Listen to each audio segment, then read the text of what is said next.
Mariana, eu queria que você contasse um pouco para a gente como tem sido a mobilização de luta e agora para as eleições de 2022. Quais são os principais desafios de fazer essa mobilização? Bom, o PT ele vem mobilizado desde a prisão e da perseguição ilegal, né, do presidente Lula. Então, quando o presidente Lula é preso, a gente começa um grande movimento que é o movimento Lula Livre. Né? Então a gente espalha comitês Lula Livre pelo Brasil e fora do Brasil, justamente para contar dessa situação, para se mobilizar sobre a situação do presidente Lula ter sido perseguido ilegalmente e preso politicamente aqui no Brasil. E essa foi uma iniciativa que deu muito certo mesmo. Tanto que o presidente Lula está solto aí, em primeiro lugar nas pesquisas, etc. Mas, e aí, dessa experiência tão bem sucedida que foram os comitês Lula Livre, nós imaginamos que, o que a gente vai fazer com eles agora nesse período, né? Nós transformamos então os comitês Lula Livre e ampliamos para os comitês populares de luta. Então, a nossa mobilização não parou desde a prisão do Lula e não vai parar até depois dele ser eleito. Então, agora, o partido, nossos filiados e não filiados estão todos mobilizados em torno dos comitês populares de luta, porque é isso, é importante ter a noção de que é muito importante estar organizado e mobilizado antes, durante e depois das eleições. É a isso que os comitês servem e essa é a nossa forma de organização atualmente. Qual é a estratégia para fazer uma mobilização, para eleger deputados federais, estaduais, para que tenha, né, dos governos do estado, para que o Lula, quando eleito, tenha uma boa base? Qual que é a estratégia? Bom, a estratégia depende muito de cada candidato, né? Tem candidatos que têm votos muito territoriais. Então, sei lá, o candidato A, ele tem votos nas cidades A, B, C, D. Então, esse é um voto muito territorial, ele sabe que ali ele vai investir seu tempo, seus recursos, material, etc. Outros candidatos e candidatas têm um voto que a gente chama de voto de opinião, que aí são votos que estão espalhados no estado inteiro e que se articulam muito mais em nichos. Pessoas que têm voto no nicho da saúde, pessoas que têm voto com população negra, população LGBT, pessoal da cultura, mulheres. Então, aí esses votos se articulam, se organizam de uma outra forma. Então, depende muito do candidato ou da candidata. Mas, normalmente, a receita de bolo básica, assim, é quase a mesma. Você tem que ter uma boa base, trabalhar essa base e deixar essa base mobilizada para que no momento da campanha saia e peça votos para você e que entregue seu santinho, seu papel, de que se mobilize na internet por você. Mas para isso acontecer é todo um trabalho, né? Você tem que identificar qual é o seu tipo de voto, né? Aonde que você vai trabalhar, aonde que dá para ir, aonde que não dá para ir. É muita estratégia, mas é um pouco de feeling também, né? Para você não errar a mão, mais ou menos isso. Essa região do Suíço das Águas, é uma região conservadora. Eu queria que você falasse um pouco assim, quais são os desafios, né, de fazer essa mobilização aqui e principalmente atrair jovens para a campanha. Olha, a região, os interiores de São Paulo são regiões conservadoras por excelência, por si só, né? Mas eu tenho muita convicção de que não tem conservador quando a gente está com fome, né? Quando a gente não tem emprego, quando a gente não tem como pagar um aluguel. Então, eu acredito que essa coisa conservadora que tem nos interiores de São Paulo, elas estão se diluindo pela situação insustentável da conjuntura do Brasil com o governo Bolsonaro. Então, ainda aqueles que diziam super conservadores, mas que porventura perderam o emprego, estão uberizados no mercado de trabalho, que estão comendo pior do que comiam anos atrás, que perderam parentes ou pessoas muito próximas por conta da Covid, estão repensando até que ponto vai o conservadorismo. Porque em eleições tão polarizadas, a gente acaba tendo obviamente, só duas opções. E aqui a gente está falando de retomada da democracia, de valorização da vida ou da barbárie. Não está tão difícil de escolher. E é nisso que também a gente acredita que os jovens vão se apegar muito. Eu quero ter futuro, eu quero ter projeção de futuro, ou eu vou escolher o que está acontecendo, que é morte, nenhum investimento nas áreas que realmente importam. Então, a gente acha que, pelo óbvio e pela atual situação da conjuntura, as pessoas vão convencendo elas mesmas, umas às outras, do que é para ser escolhido, né? Do caminho que a gente tem que tomar. Então, a gente acredita, óbvio, junto com a mobilização que a gente está fazendo no partido, com toda a campanha que nós faremos, né?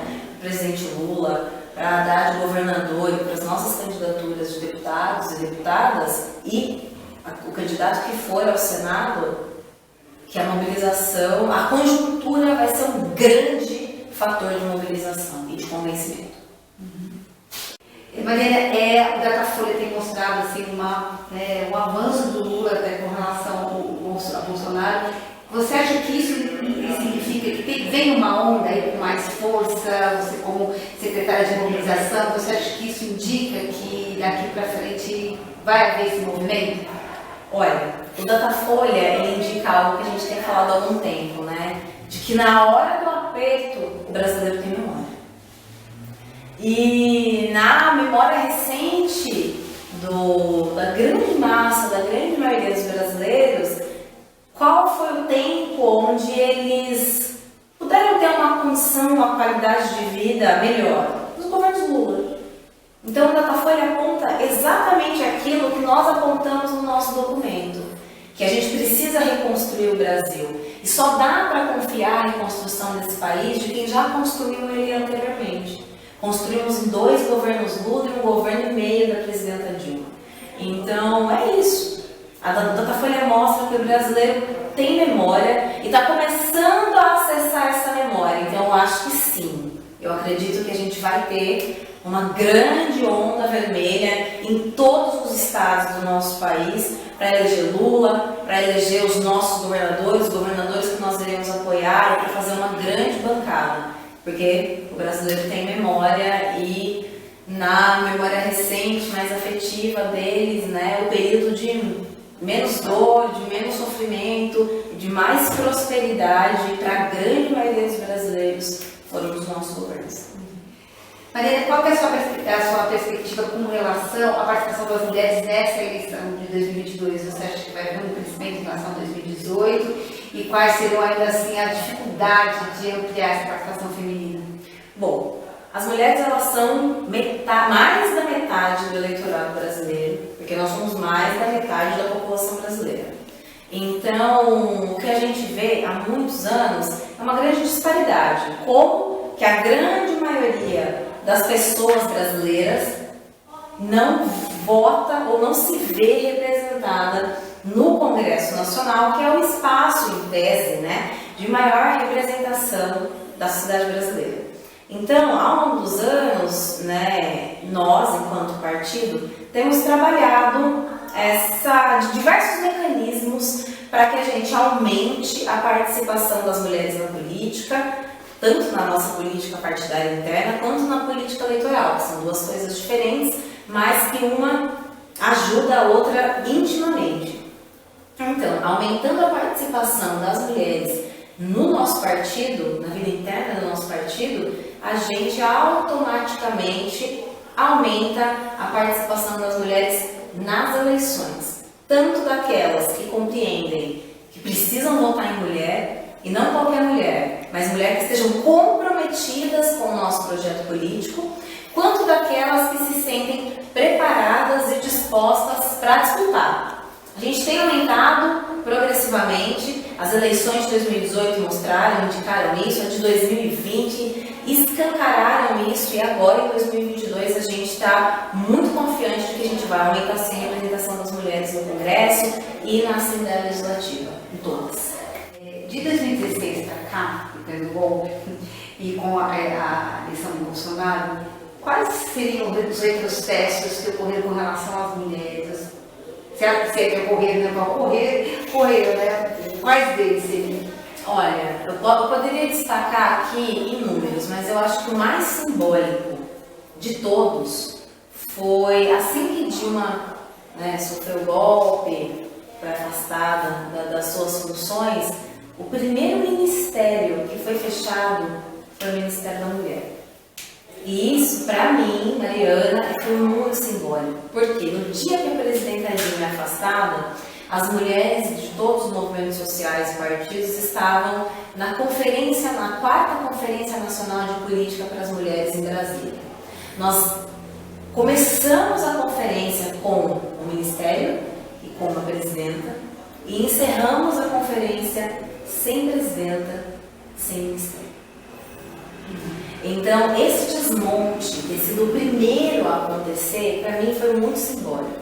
E daí para frente, é só a bancarrota, né? Nós tivemos a pandemia que escancarou um processo que a gente chama de feminilização da pobreza, onde as mulheres ficou assim escancarado que foram as mulheres, que são as mulheres que mais sofrem todo e qualquer tipo de impacto econômico e social.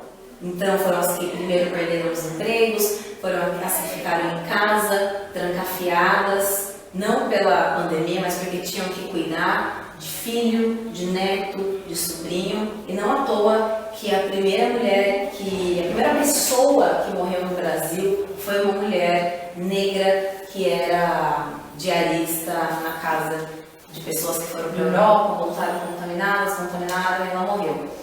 Então a gente tem um ciclo de coisas que englobam a não política ou a política de morte do governo Bolsonaro que atinge primeira e diretamente as mulheres. Quando a gente fala de desigualdade social e combate à desigualdade social, a mulher negra está no topo, né? No topo não, na base da pirâmide, né? E é impossível se falar em políticas para reduzir a desigualdade, para melhorar a qualidade de vida, sem falar na condição da mulher negra. Eu queria que você falasse um pouco sobre isso, né? O que é ser mulher negra no Brasil?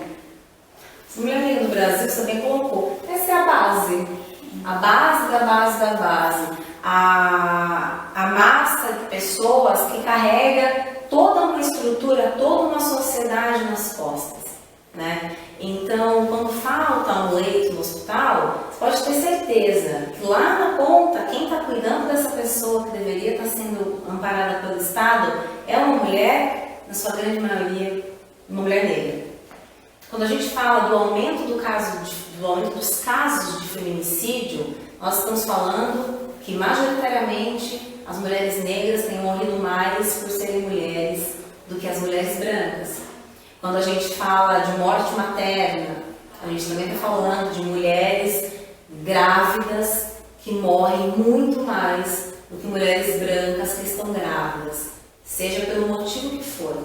Então, ser mulher negra no Brasil é você estar numa eterna condição de desvantagem, né? São as mulheres que têm os empregos mais precários, que ganham menos, que mais têm filhos, que menos se casam. Então é um acúmulo de elementos que faz com que a nossa situação seja precária, seja vulnerável. Uma situação que precisa urgentemente de uma atenção imediata do Estado.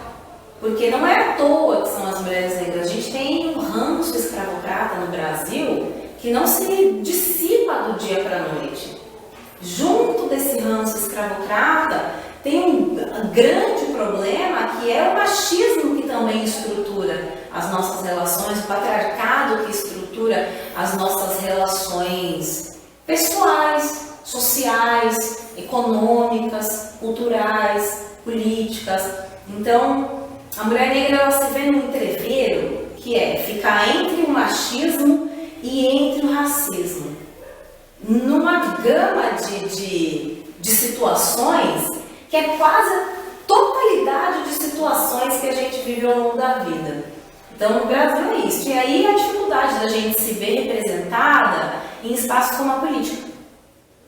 E quando a gente se vê representada, parece uma coisa meio besta, mas é isso. Você vê uma pessoa, uma mulher negra que parece com você, num lugar que parecia tão distante, você fala assim, olha, Pode ser que para mim seja possível, pode ser que minha vida não se resuma a esse monte de dor, de sofrimento, de opressão, né? Possa acontecer. E a importância também de ter uma pessoa que se pareça com a gente é que muito provavelmente ela também é uma pessoa comprometida com a gente. Nem todas, mas a grande maioria é comprometida com a gente, com a nossa causa, de nos representar de fato e de colocar em lei aquilo que a gente precisa na materialidade do cotidiano, no dia a dia. Transforma em lei, que seja um direito básico de toda mulher negra, né? Que é o de viver sem medo de morrer ou sem medo de que seu filho seja executado na porta de casa pelo militarismo da polícia, que sua filha não morra de bala perdida, enfim, essas coisas que são básicas, mas é básico para quem não é negro e para quem não é periférico. Como é que uma mulher no legislativo pode contribuir para mudar a situação da mulher no país? Olha, há anos atrás a gente tinha, no começo de toda essa movimentação feminista de mulheres no poder legislativo, era aquela coisa, né? Mulher tem que votar em mulher. E aqui eu falo sim e não. Mulher tem que votar em mulher? Sim, mas não é qualquer mulher. Porque nós temos mulheres hoje no legislativo que estão a serviço de projetos de homens. Dos projetos do patriarcado, de projetos personalistas totalmente com valores machistas. Pode falar nome? Não sei, mas vou falar. Por exemplo, a Joyce Hasselman, a Bia Kicis, a Janaína Pascoal, todas eleitas com números excelentes, só que elas nos representam só pelo gênero. São mulheres como nós, mulheres cis, etc. Mas no projeto político, elas representam o mesmo que representa Eduardo Bolsonaro. O mesmo que representava Silas Malafaia. O mesmo que representa todo e qualquer homem de direita. Ou seja, nos serve em absoluto. Então, como as mulheres podem colaborar, né, as mulheres no legislativo eleitas, né, podem colaborar para a vida das mulheres em sociedade. Primeiro, se comprometendo com um programa mínimo de mulheres. Isso significa o quê? Se comprometer com um programa feminista. Do que as mulheres precisam de fato. Agora, se o feminismo for um problema, se essa plataforma política mínima de mulheres for um problema, ela não vai conseguir resolver o nosso problema. Não vai conseguir resolver a nossa vida em sociedade e vai continuar servindo aos homens dentro do legislativo eleita pelo voto de mulheres. E por isso também cabe a nós, enquanto eleitoras, escolher bem as nossas representantes, ler bem o projeto de cada uma e, se não apresentar projeto, desconfiar.